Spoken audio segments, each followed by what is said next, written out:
Hello दोस्तों, जय हिंद। आज हम फिर आप लोगों के बीच में उपस्थित हुए हैं। आज हम कक्षा 10 के विज्ञान के विषय में चर्चा करेंगे। जैसा कि आप लोगों को पता है कि 24 फरवरी से कक्षा 10 और 12 का परीक्षा शुरू होने वाला है, तो तैयारी के लिए बहुत ही कम समय बचा है।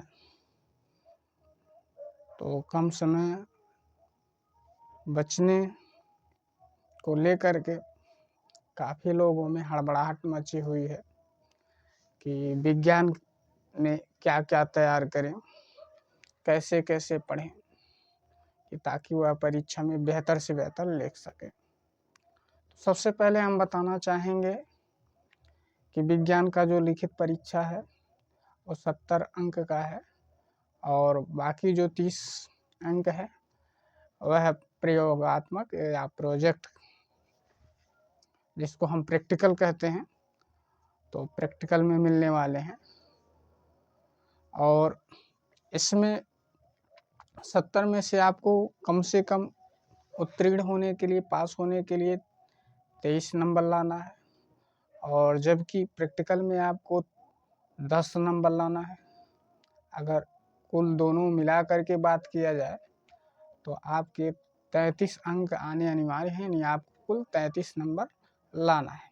अगर आप 33 नंबर लाते हैं तो आप उत्तीर्ण घोषित होंगे।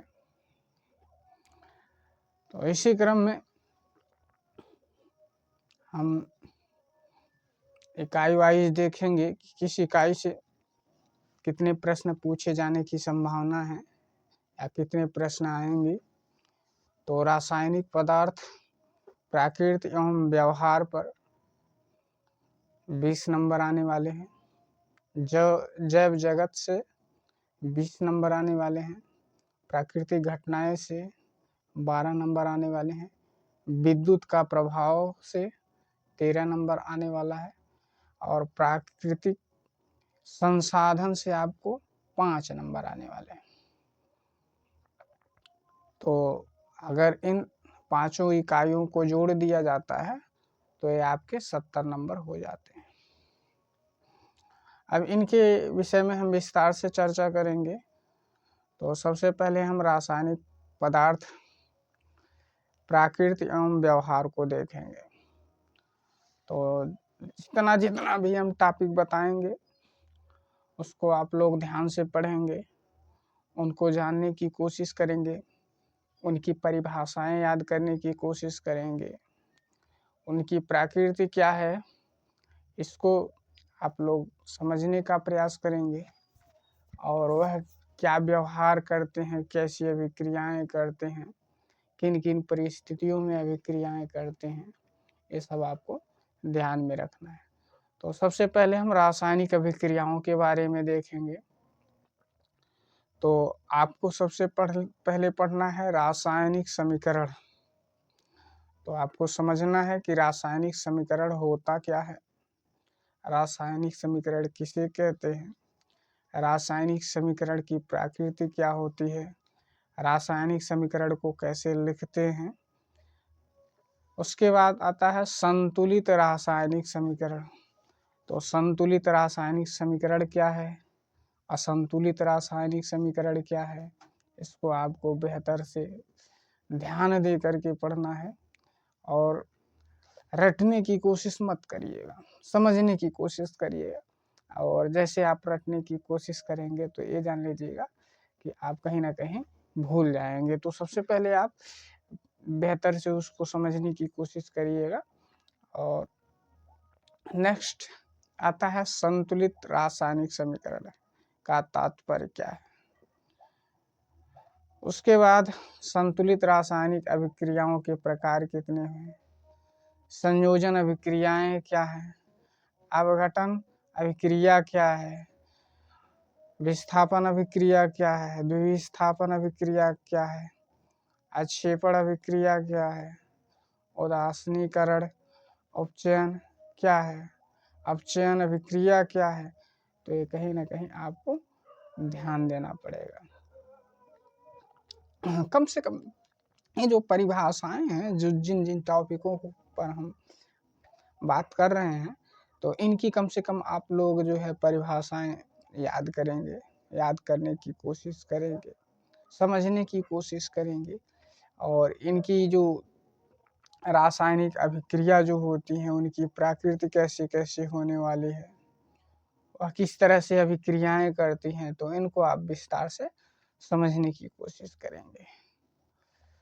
उसके बाद अगली कड़ी में हम आ जाते हैं अम्ल, क्षार तथा लवण। तो सबसे पहले आप अम्ल क्या है इसको जानने की कोशिश करेंगे, क्षार क्या है इनको जानने की कोशिश करेंगे, लवण क्या है इनको जानने की कोशिश करेंगे। तो इनको जानने के बाद ही जो है इस चैप्टर से आप बाकी प्रश्नों को आसानी से कर पाएंगे। नहीं तो क्या होता है, जब आपको ये मूल चीज़ नहीं पता होगा कि क्षार क्या है, अम्ल क्या है, लवण क्या है, तो इनकी जो विशेष लक्षण है उनको आप नहीं समझ पाएंगे, उनके गुणधर्मों को समझने में आपको दिक्कत होगा। तो H+ तथा OH- आयनों के आधार पर अम्ल कैसा होता है, क्षार कैसा होता है, लवण कैसा होता है, इनकी परिभाषाएं जो है याद कर लीजिएगा। और सामान्य इनके गुणधर्म क्या होते हैं, इनके उदाहरण भी याद कर लीजिएगा, उपयोग याद कर लीजिएगा। पीएच पैमाना की अवधारणा क्या है, इसको भी आप लोग याद कर लीजिएगा। और दैनिक जीवन में पीएच का महत्व क्या है, हमारे दैनिक जीवन में कहाँ कहाँ पीएच का प्रयोग होता है, हमारे जीवन में इसकी क्या महत्व है, कैसे कैसे हम इनको प्रयोग करते हैं, किन किन जगहों पर प्रयोग कर सकते हैं, ये सब चीज़ें समझने की कोशिश करिएगा। सोडियम हाइड्रोक्साइड क्या है, विरंजक चूर्ण क्या है, बेकिंग सोडा क्या है, धवन सोडा क्या है, प्लास्टर ऑफ पेरिस के निर्माण की विधि तथा उसका उपयोग क्या है, ये सब आप लोग बेहतर से पढ़िएगा, क्योंकि यहीं से सारे क्वेश्चन बनने वाले हैं और यहीं से संबंधित क्वेश्चन पूछे जाएंगे। उसके बाद आते हैं धातु एवं अधातु।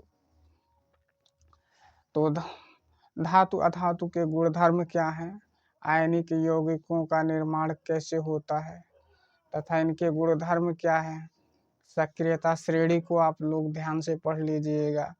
धातु कर्म की आधारभूत विधियां क्या है, इनको देख लीजिएगा आप लोग। उसके बाद संक्षारण तथा उसका निवारण क्या है, ये संक्षारण किसे कहते हैं तथा संक्षारण से कैसे बचाया जा सकता है किसी वस्तु को, तो ये सब चीज़ें आप लोग बेहतर से ध्यान रख करके जो है समझने की कोशिश करिएगा। नेक्स्ट आ जाता है आपका कार्बनिक यौगिक। तो कार्बनिक यौगिक में सहसंयोजी अबंध क्या है, कार्बन की सर्वतोमुखी प्रकृति क्या है, समजाती श्रेणियां क्या है, प्रकार्यात्मक समूह वाले कार्बनिक यौगिकों को आप लोग देख लीजिएगा। जैसे हाइड्रोजन होता है, अल्कोहल होता है, कीटोन होता है, एल्डिहाइड होता है, एल्केन होता है, अल्काइन होता है, इनको आप लोग बढ़िया से पढ़िएगा और इनकी नाम पद्धति क्या है। उसके बाद संतृप्त तथा असंतृप्त हाइड्रोकार्बन में अंतर क्या है। उसके बाद आ जाएगा नेक्स्ट आपका हेडिंग है कार्बनिक यौगिकों के रासायनिक गुणधर्म क्या होते हैं, इनकी दहन कैसी होती है, ऑक्सीकरण क्या है, प्रतिस्थापन अभिक्रिया का क्या है, संकलन क्या है, ये सब चीज़ें आप लोग बेहतर से पढ़िएगा। उसके बाद एथेनॉल तथा एथिलाइन नाइक अम्ल क्या होते हैं, इनके गुणधर्म क्या हैं, इनका उपयोग क्या होता है, कैसे होता है। उसके बाद साबुन और अपमार्जक, ये भी आप लोगों को ध्यान से पढ़ना है, क्योंकि प्रत्येक साल साबुन और अपमार्जक से बढ़िया क्वेश्चन पूछता है। और ये आप बेहतर से समझने की कोशिश करेंगे। उसके बाद इकाई 2 में आ जाएंगे, जैव जगत में। यहाँ से भी 20 क्वेश्चन पूछेंगे। तो जैव प्रक्रम क्या है, इसको आप लोग समझने की कोशिश करिएगा। सजीव पौधों तथा जंतुओं में पोषण, श्वसन, परिवहन तथा उत्सर्जन की मूलभूत अवधारणा आप लोग देख लीजिएगा। सजीव पौधों जंतुओं में पोषण कैसे कैसे होते हैं, वह अपना भोजन कैसे बनाते हैं, श्वसन कैसे करते हैं, परिवहन कैसे करते हैं, उत्सर्जन की मूलभूत जो अवधारणा है उसको आप लोग पढ़ लीजिएगा। जंतुओं तथा पौधों में नियंत्रण की समन्वय देख लीजिएगा। तो पौधों में विधिक गति, पादप हार्मोन्स का परिचय, जंतुओं में नियंत्रण, तांत्रिक तंत्रिका, ऐच्छिक पेशियां तथा नैच्छिक पेशियां, प्रतिवर्ती क्रिया, रासायनिक समन्वय, जंतुओं में हार्मोन, ये सब जो है हेडिंग आपको बढ़िया से पढ़ना है और इसको आप बढ़िया से तैयार कर लेंगे। और यहाँ से सारे क्वेश्चन पूछे जाने वाले हैं। उसके बाद आ जाते हैं हम प्रजनन में। जंतुओं तथा पौधों में प्रजनन, लैंगिक तथा अलैंगिक दोनों पढ़ लीजिएगा। प्रजनन स्वास्थ्य, आवश्यकताएं तथा परिवार नियोजन की विधियां क्या हैं, इसको भी आप लोग देख लीजिएगा। सुरक्षित एवं HIV एड्स, प्रसूति एवं जन्म स्वास्थ्य, इन सबको देख लीजिएगा। और कहीं ना कहीं आप लोग अगर इन सब को तैयार कर लेते हैं तो आप अच्छे मार्क लाएंगे और ज़्यादा भटकने की ज़रूरत नहीं है। आप बस मेन जो है हेडिंग बता रहे हैं उसको तैयार कर लीजिएगा। उसके बाद आप बेहतर अंक पाएंगे। पूरी उम्मीद है कि आप लोग जो है अगर तैयारी कर लेते हैं बढ़िया तो बढ़िया आप लोगों को अंक मिलेगा। उसके बाद अगले कड़ी में आ जाते हैं आनुवंशिकता। तो आनुवंशिकता में मेंडल का योगदान क्या है, इसको आप लोग बढ़िया से पढ़ लीजिएगा। लक्षणों की वंशीगत के नियम क्या है, इनको देख लीजिएगा। लिंग निर्धारण, संक्षिप्त परिचय आता है लिंग निर्धारण से, तो उसको आप लोग पढ़ लीजिए। एकदम फिक्स रहता है, लगभग हर एक परीक्षा में लिंग निर्धारण पूछता है और संक्षिप्त में पूछता है, छोटे में पूछता है। आप लोग इसको याद कर लेंगे। अगले चरण में हम प्रकाश से संबंधित प्रश्नों को देखेंगे। प्रकाश से संबंधित किन किन टॉपिकों पर प्रश्न आ सकते हैं इसको देखेंगे। तो इस पे गौर करेंगे आप लोग। अगर नोट बना ले तो बढ़िया रहेगा। सभी टॉपिकों को लिख ले, उसके बाद उन टॉपिकों को एक किनारे से पढ़ना स्टार्ट करें। और सबकी जो परिभाषाएं हैं वो कहीं ना कहीं तैयारी करते समय उसको एक रफ ले लीजिए, पहले हेडिंग डाल दीजिए, उसके बाद उसकी परिभाषाओं को आप लिखिए। तो लिखने से क्या होता है, भूलता नहीं है और लंबे समय तक याद रहता है। तो अगर आप किसी चीज़ को याद कर रहे हैं तो लिख करके आप लोग याद करिए। तो लिख करके आप लोग याद करेंगे तो बढ़िया रहेगा आपके लिए। वक्र पृष्ठ द्वारा प्रकाश का परावर्तन, इसको आप लोग ध्यान से पढ़ेंगे कि वक्र पृष्ठ जो होता है उस पे प्रकाश का परावर्तन कैसे होता है। गोली दर्पणों द्वारा प्रतिबिंब बनना, गोली दर्पणों द्वारा कैसा प्रतिबिंब बनता है इसको समझेंगे। वक्रता केंद्र क्या है, मुख्य अक्ष क्या है, मुख्य फोकस क्या है, फोकस दूरी क्या है, दर्पण सूत्र, आवर्धन। तो कहीं ना कहीं आप लोग अगर बेहतर से तैयार कर लेंगे तो इसमें से आपको बहुत बढ़िया अंक मिलने वाला है। तो ये सब चीज़ें आप लोग बढ़िया से पढ़ेंगे, समझने की कोशिश करेंगे, और जहाँ तक हो सभी का परिभाषा आपकी जुबान पर होना चाहिए या आपके माइंड में प्रिंट होना चाहिए, कि ताकि अगर इस तरह की कोई भी क्वेश्चन आ जाता है तो निसंकोच आप लोग तुरंत लिख लें। और यहाँ पर देखा जाए तो दर्पण सूत्र, तो दर्पण सूत्र भी पूछ सकता है। तो आप लोगों को दर्पण सूत्र एकदम 100% याद होना चाहिए, और कैसे जो है उसको हल करते हैं, हल करने की विधि भी आपको आनी चाहिए 100%,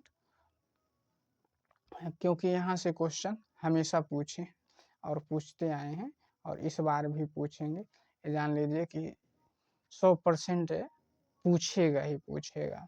तो आप लोग दर्पण सूत्र को बेहतर से देखेंगे, समझने की कोशिश करेंगे कि दर्पण सूत्र के माध्यम से किस तरह से सवालों का समाधान किया जाता है, कैसे सवालों को हल किया जाता है।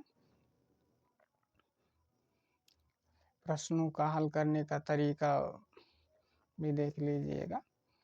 2 बार 3 बार 4 बार प्रैक्टिस करिए और रफ पर करिए, तब तक आप प्रैक्टिस करिए जब तक कि आप बढ़िया से इसको समझ ना पाए।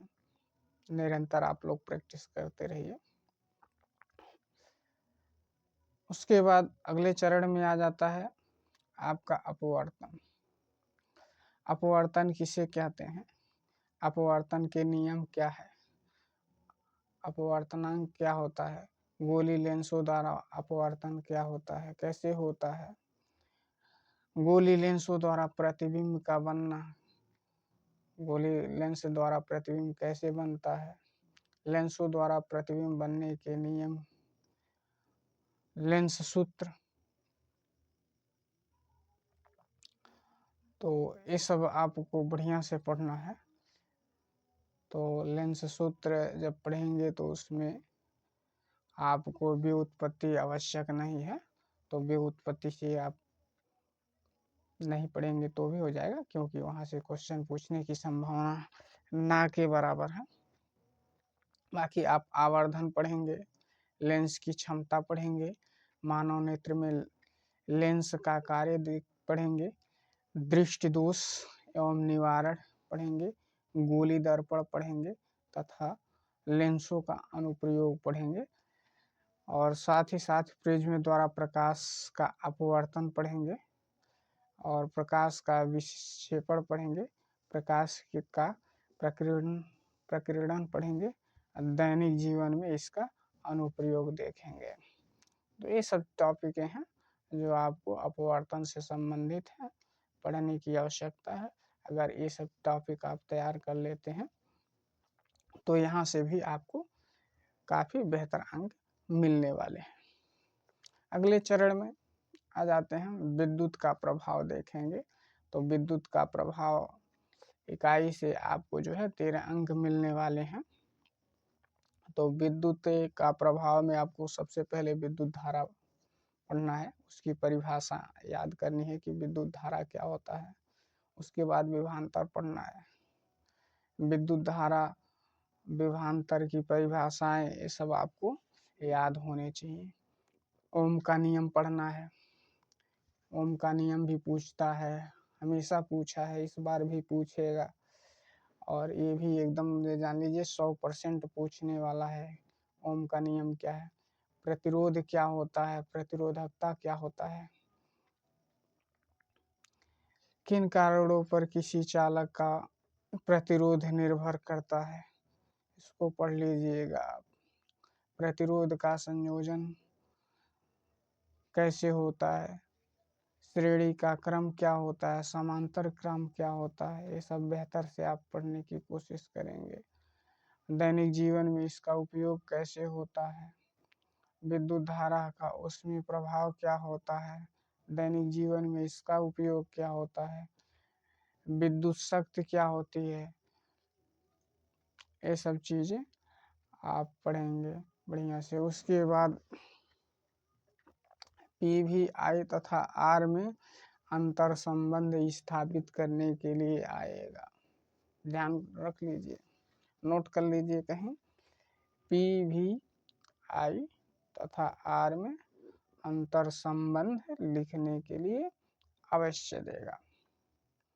तो इसको भी आप लोग इनके संबंधों, अंतर, इनके बीच जो संबंध है उनको समझने की कोशिश करेंगे और इस फार्मूले को आप लोग लिखेंगे।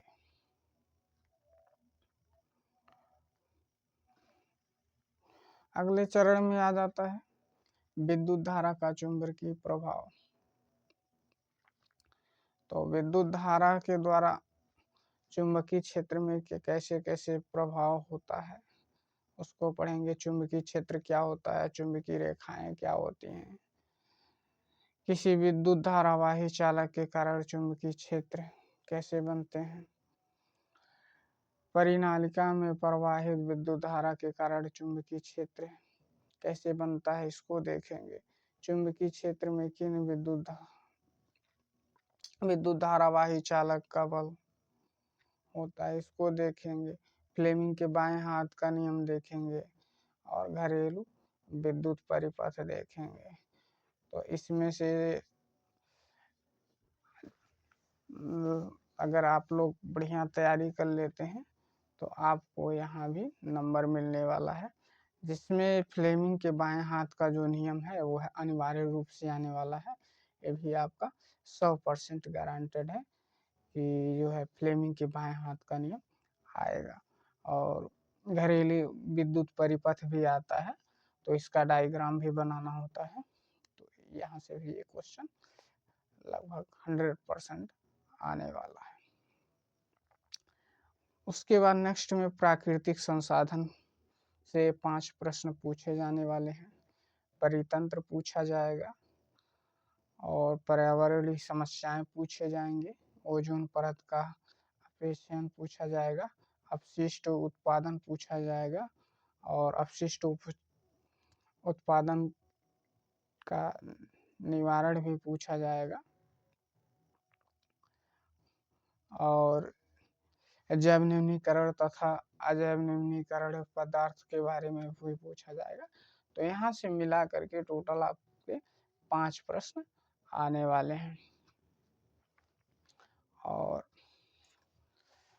जो टॉपिक बताए हैं, अगर आप लोग उन टॉपिकों पर विशेष ध्यान देते हैं, उनको तैयार करते हैं, तो कहीं ना कहीं आपको एग्ज़ाम में बेहतर लाभ मिलेगा, आप बढ़िया अंक प्राप्त करेंगे। उम्मीद है कि आप लोगों के लिए यह वीडियो उपयोगी साबित होगा। कहीं ना कहीं जिनके अंदर थोड़ा भी डर होगा तो वो डर खत्म हो जाएगा। वैसे भी साइंस को लोग ज़्यादा टफ तरह से लेते हैं कि बहुत कठिन होता है, बहुत हार्ड होता है, लेकिन ऐसा कुछ नहीं है। और साइंस समझने की बात है, अगर आप समझ गए तो आपके लिए बेहद आसान सब्जेक्ट है। तो उम्मीद करते हैं कि आप लोगों के लिए यह थोड़ा बहुत ज़रूर उपयोगी साबित होगा, क्योंकि अब हमारे पास भी उतना टाइम नहीं है और आपके पास भी उतना टाइम नहीं है कि हम इसको विस्तार से बता पाएँ और आप इसको विस्तार से समझ पाएँ। तो जो जो टॉपिकों के बारे में हम परिचर्चा किए हैं, इन सभी टॉपिकों को आपको तैयार करना है और अगर आप तैयार कर लेते हैं तो हमें पूरा विश्वास है कि आप अच्छे मार्क से उत्तीर्ण हो जाएंगे। धन्यवाद।